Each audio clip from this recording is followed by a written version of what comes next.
Everyone, Lakshmi Nankani this side. और जैसा कि मैंने अपनी प्रीवियस वीडियो में बताया था कि आज का वीडियो मैं बनाने वाली हूँ बैड बैक्टीरिया और गुड बैक्टीरिया के बीच में अगर अनबैलेंस हो जाए आपके बॉडी में तो क्या दिक्कतें होती हैं, जिसका सीधा मतलब है आपकी बॉडी में अनबैलेंस होना यानी बैड बैक्टीरिया का बढ़ जाना। तो दो तरीके की दिक्कतें होती हैं, एक होती है डाइजेस्टिव, एक होती है नॉन डाइजेस्टिव। डाइजेस्टिव मतलब पहले हम नॉन डाइजेस्टिव की बात कर लेते हैं। सबसे पहला इफेक्ट आता है आपके हार्ट पर, यानी अगर मोस्टली अगर आप नॉन वेजिटेरियन हैं और आप मीट चिकन ये चीज़ें ज़्यादा खाते हैं, इसका मतलब ये नहीं है कि वेजिटेरियन सुरक्षित है। वेजिटेरियन भी बाहर का खाना तो खाते ही है ना, राइट। तो अगर आप लोग मीट चिकन ज़्यादा खाते हैं, बाहर का खाना ज़्यादा खाते हैं, तब आपकी बॉडी में एक केमिकल रिलीज़ होता है, वो होता है ट्राइमिथिलिन, जिसे हम शॉर्ट में टेमो बोलते हैं।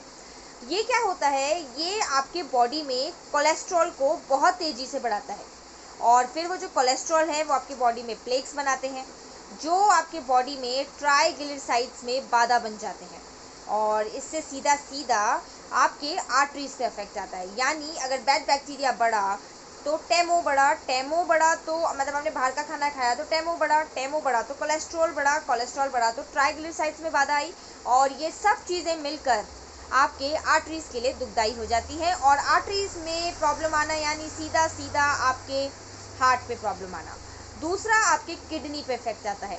अगर टेमो बहुत ज़्यादा बन रहा है तो धीरे धीरे क्या होता है, किडनी की प्रॉब्लम भी बढ़ती चली जाती है, क्योंकि ऐसा स्टडी में बताया गया है कि अगर आपकी बॉडी में टेमो बहुत ज़्यादा बनने लग जाता है तो आपकी किडनी उसे बाहर फ्लश आउट करने में अब मतलब केपेबल नहीं होती वो उसे फ्लश आउट करने में। सो ज़्यादा टेमो बन जाता है तो आपकी बॉडी किडनी उसे फ्लश आउट नहीं कर पाती, तो उससे क्या होता है कि आपकी किडनी क्रॉनिक डिजीज़ होने की संभावनाएं बढ़ जाती हैं।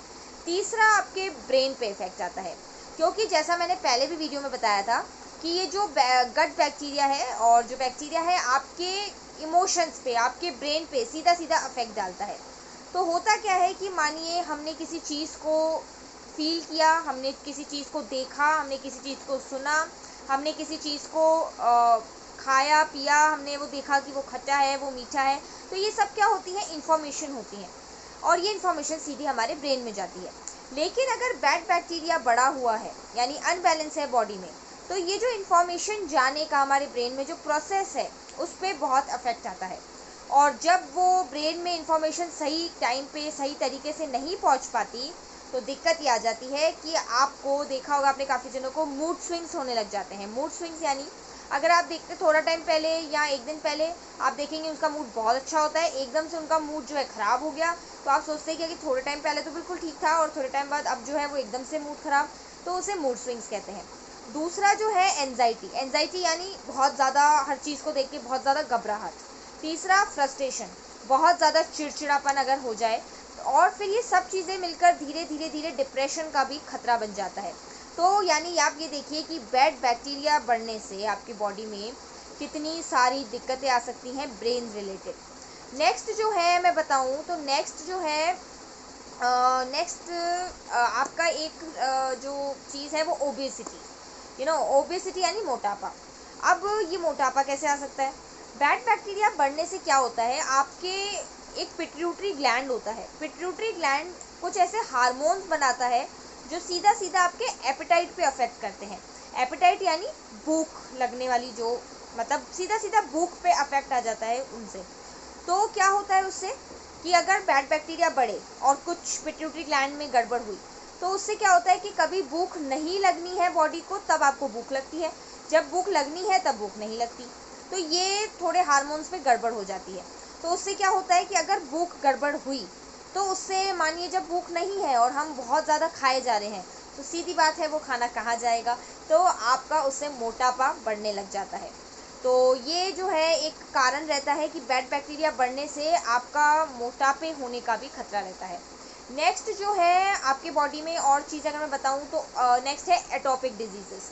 एटोपिक डिजीज यानी स्किन पे एलर्जीज हो जाना। आपने देखा होगा ना कुछ जनों को उनको स्किन पे बहुत ज़्यादा एलर्जी रहती है, कितना ही वो ट्रीटमेंट ले लें उनके स्किन की एलर्जी नहीं जाती। तो वो बैड बैक्टीरिया बढ़ने की वजह से उनके बॉडी पे उनके स्किन पे स्किन एलर्जीज हो जाती है। नेक्स्ट जो है वैसे तो पूरा डायबिटीज़, लेकिन स्पेशली ऐसा कहा गया है कि टाइप 2 डायबिटीज़ डेवलप होने का कारण भी बैड बैक्टीरिया हो सकता है।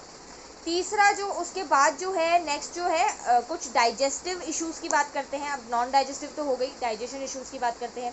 डाइजेशन इश्यूज़ में आपका IBS बहुत ज़्यादा बढ़ जाता है। IBS यानी इरिटेटेबल बाउल सिंड्रोम। ये क्या होता है? आपने देखा होगा किसी किसी को दिक्कत रहती है, कभी भी जो है पेट खराब हो जाना, कभी भी जो है कब्ज हो जाना, कभी भी मतलब पेट जो है बिल्कुल एक तरीके का न रहना, तो ये उनके बड़ा लगा रहता है, इसे IBS कहते हैं।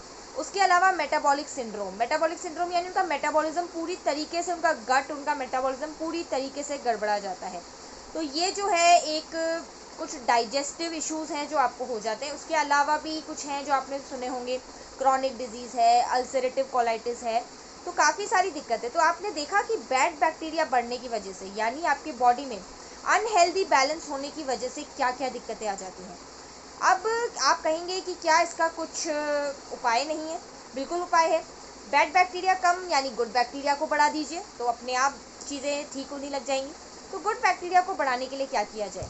गुड बैक्टीरिया को बढ़ाने के लिए आप जो हैं हरी सब्जियां यानी ग्रीन वेजिटेबल्स खाइए, फ्रूट्स खाइए, सैलड्स खाइए, इन चीज़ों पे ज़्यादा जोर दीजिए। दूसरा, फर्मेंटेड फूड यानी दही हो गई, जैसे हमारे बनते हैं ढोकला, इडली, डोसा, ये चीज़ें जिनसे बनती हैं वो चीज़ें ज़्यादा खाइए। और उसके अलावा मेनली, और हमारे क्या हो गया ना, एक्चुअली आज हमने ये चीज़ें डाइट में बड़ी कंजूसी ले आए हैं हम इन चीज़ों में। तो एक अच्छा सल्यूशन मैं बताऊंगी कि अपने डाइट के साथ साथ आप प्रोबायोटिक्स को अपने साथ ऐड कर सकते हैं। तो ये चीज़ें कम होने की वजह से हम प्रोबायोटिक्स को आराम से ऐड कर लेंगे, तो हमें ये चीज़ों का न्यूट्रिशन मिल जाएगा। नेक्स्ट जो है ये जो अनहेल्दी बैलेंस है, इसे हेल्दी बैलेंस बनाने के लिए कुछ टिप्स एंड हैक्स कि सबसे पहला जो है वो स्ट्रेस कम लेना है। दूसरा, आप एक न्यूट्रिशन वाली डाइट लीजिए जिसमें हर तरीके का पोषक तत्व आपको मिले, कार्बोहाइड्रेट्स भी मिले, वाइटामिन मिनरल्स भी मिले, प्रोटीन्स भी मिले। तो ये इस तरीके की न्यूट्रिशियस डाइट लीजिए। उसके अलावा एक अच्छी नींद लीजिए, क्वालिटी स्लीप लीजिए, है ना। और उसके अलावा जो मेन है कि जो लोग, काफ़ी लोग अभी कर रहे हैं, घर घर में आपको मिलेगी, वो है एंटीबायोटिक्स। तो मैं कहूँगी एंटीबायोटिक्स का यूज़ बंद कर दीजिए, और अगर कोई बहुत बड़ी प्रॉब्लम है, इश्यूज़ है, नहीं कर सकते, तो कम कर दीजिए। बिकॉज एंटीबायोटिक्स लेने से क्या होता है, आपने देखा होगा ना कुछ जनों को आपके घर में, कि आपने देखा होगा कि पहले उनकी 2 दवाइयाँ चलती थी, अब 4 चल रही हैं, फिर 6 चलेंगी। तो वो इसलिए होता है क्योंकि एंटीबायोटिक से 2 चीज़ें होती हैं। पहला तो वो बैड बैक्टीरिया के साथ साथ गुड बैक्टीरिया को भी मारता है। दूसरा क्या होता है कि बैड बैक्टीरिया में एक कैपेबिलिटी होती है कि थोड़ा टाइम बाद ये बैड बैक्टीरिया सरवाइव करना सीख जाता है उन एंटीबायोटिक्स में। इसलिए जब आप वो एंटीबायोटिक्स दे रहे होते हैं तो वो उसमें काम नहीं होता, फिर हमें डोज बढ़ाना पड़ता है, क्योंकि वो एंटीबायोटिक्स में बैड बैक्टीरिया सरवाइव करना, रहना सीख जाता है। सो एंटीबायोटिक्स को बंद कर दीजिए, लेकिन अगर बहुत ही कुछ मेजर इश्यूज़ हैं तो एंटीबायोटिक्स को कम कर लीजिए, अननेसेसरी एंटीबायोटिक्स मत लीजिए। सो ये थी कुछ टिप्स एंड हैक्स और आज की वीडियो। एंड स्टे ट्यून, जैसा कि मैंने कहा कि एक सल्यूशन है कि प्रोबायोटिक्स को ऐड कर दिया जाए हमारे डाइट के साथ। तो नेक्स्ट वीडियो जो है मेरी होने वाली है, जहाँ मैं बताने वाली हूँ one of the best world का, मैं कहूँगी वर्ल्ड का one of the best probiotic. तो stay tuned and thank you so much.